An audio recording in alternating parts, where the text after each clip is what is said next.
کبھی دل میں یہ خیال ہوتا ہے کہ یار میں ایک گناہ ہے مثال کے طور پر،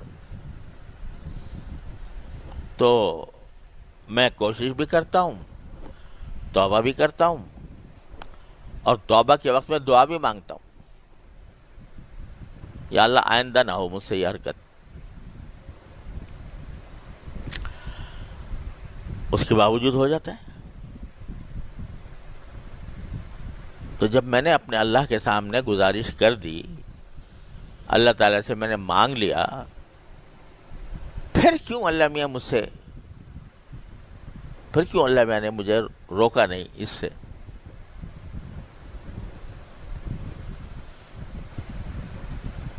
اللہ تعالیٰ کی حکمت اور مشیت تو وہی جانتے ہیں، ہم اور آپ کہاں تک اس کی حکمت اور مشیتوں کو سمجھنے کی کوشش کریں گے؟ لیکن اللہ جل جلالہ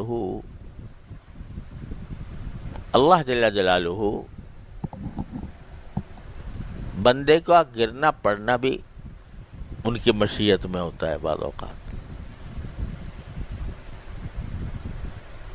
سمجھے؟ گرنا پڑنا کیوں ہوتا ہے؟ تاکہ یہ مزید روئے، یہ مزید میری طرف متوجہ ہو، مزید مجھ سے توبہ مانگے، مزید مجھ سے معافی مانگے، اور میں پھر اس کو اپنی ستاری کا مورد بناؤں، اپنی غفاری کا مورد بناؤں۔ اس لیے بھی کرتے ہیں اللہ میں بعض اوقات۔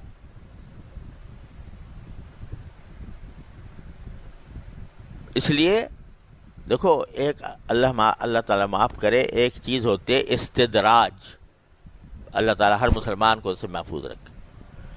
استدراج کیا ہے؟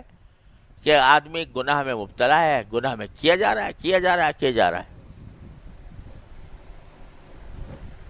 اور اللہ میں ڈھیل دے رہے ہیں،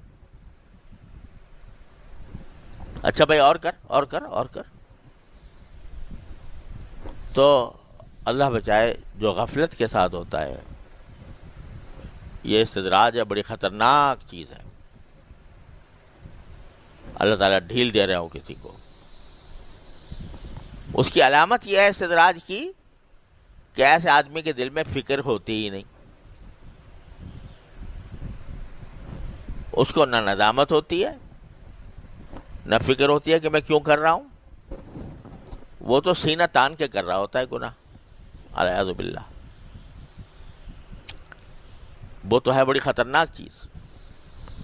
اور ایک وہ ہے جو گناہ تو کر رہا ہے بیچارہ، لیکن شرمندگی کے ساتھ، عاجزی، اللہ تعالیٰ کے سامنے عاجزی ظاہر کرتا ہے، روتا ہے، گڑ گڑاتا ہے، یا اللہ مجھ سے یہ ہو گیا، مجھے بچا لے اس سے، یا اللہ مجھ سے آئندہ میں اس گناہ میں مبتلا نہ ہوں۔ آج کل کے جو گناہ ہے وہ نظر کا گناہ سب سے خراب ہے،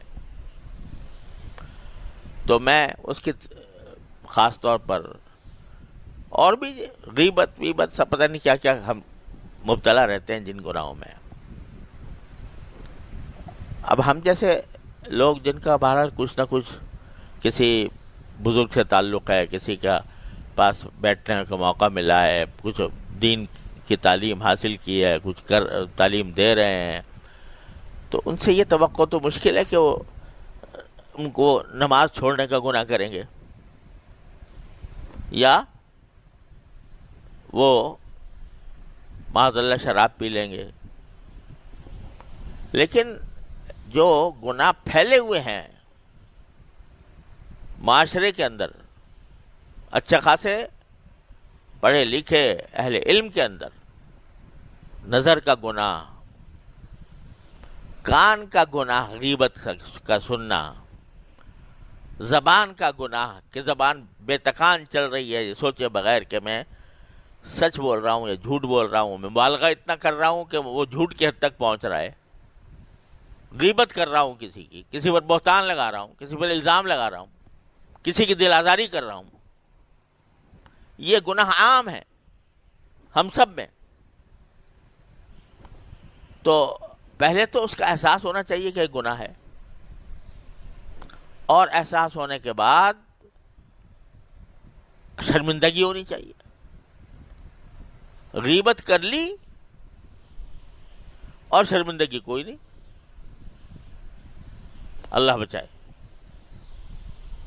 جب کیے جا رہے ہیں اور کوئی شرمندگی بھی نہیں، اس سے توبہ کرنے کا دھیان بھی نہیں، تو بھئی یہ خطرناک معاملہ ہے. لیکن اگر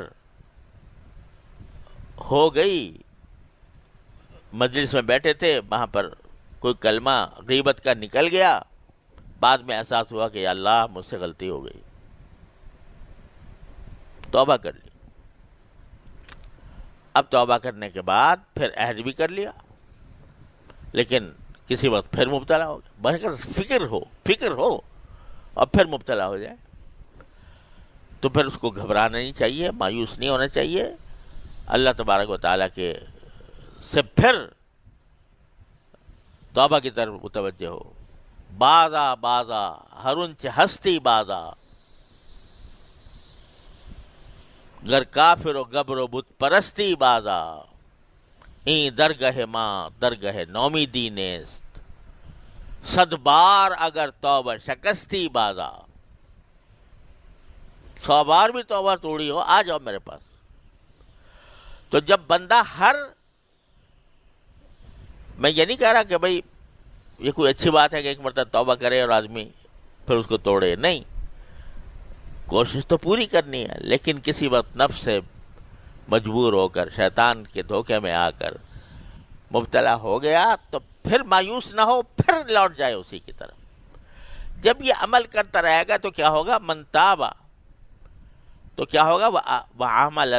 عمل عملا صالحا، پھر وہ عمل صالح کی طرف آ جائے گا. کیا مانا؟ کہ اس کے بیشتر اعمال صالحہ ہو جائیں گے. اور جب یہ ہوگا اور اللہ تبارک و تعالیٰ پھر اس کو طاقت دیں گے کہ بالکل وہ گناہ چھوٹ جائے، فَإِنَّهُ يَتُوبُ إِلَى اللَّهِ مَتَابًا، تو وہ لوٹ آتا ہے اللہ کی طرف، ٹھیک لوٹ آنا.